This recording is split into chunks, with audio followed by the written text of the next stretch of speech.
This clip is brought to you by SaveWithConrad.com.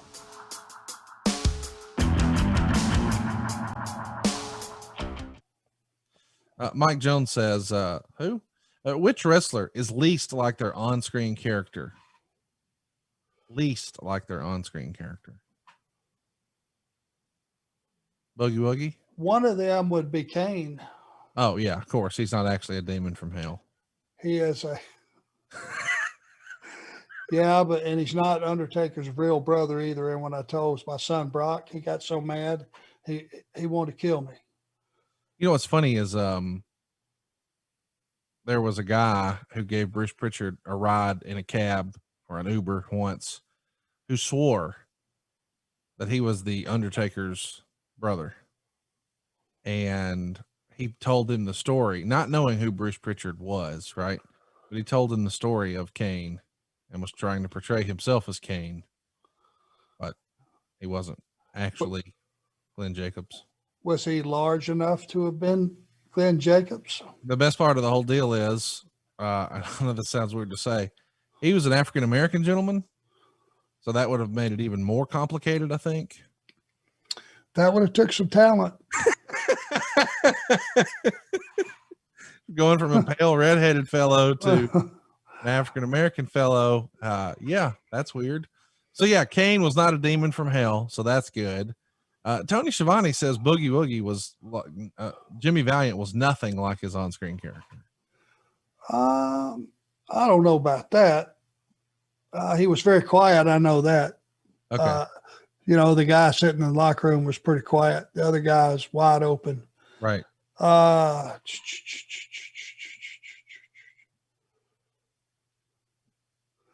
Let's see. Who else? Well, we know Ric Flair is most like his on-screen character.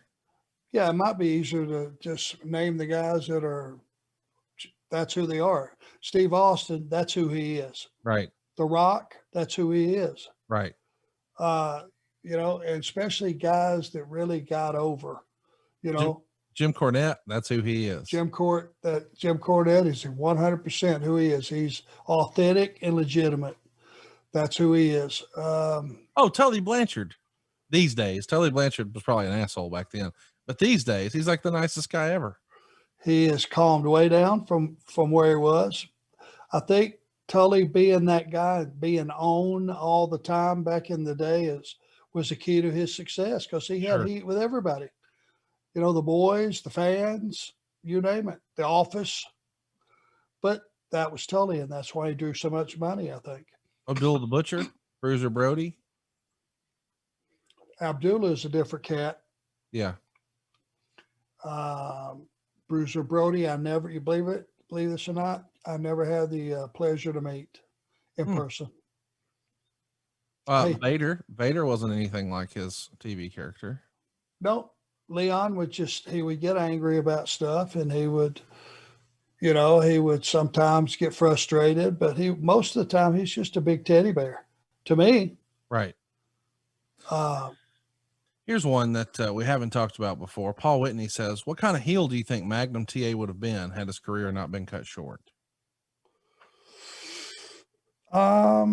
Eventually he would have made a good heel, because, it's kind of like the Roman Reigns thing. He's a handsome guy. Every girl in the building would have been sitting there batting their eyes at him. And if that's your wife or your girlfriend, you're going to be pissed. Magnum was a really handsome guy, good body, same thing. And I think he had the intensity to be a good heel, but he had such a long run ahead of him as a top babyface. That would have been way down the road. Hey, it's Conrad Thompson. Thanks for checking out the podcast here on YouTube. Be sure to hit the subscribe button and the notifications bell so you get a notice anytime we upload some new content. And go save yourself some money right now. If you're in a 30-year loan or you have credit card debt, it's not a matter of if I can save you money. It's a matter of how much. Find out right now for free at SaveWithConrad.com.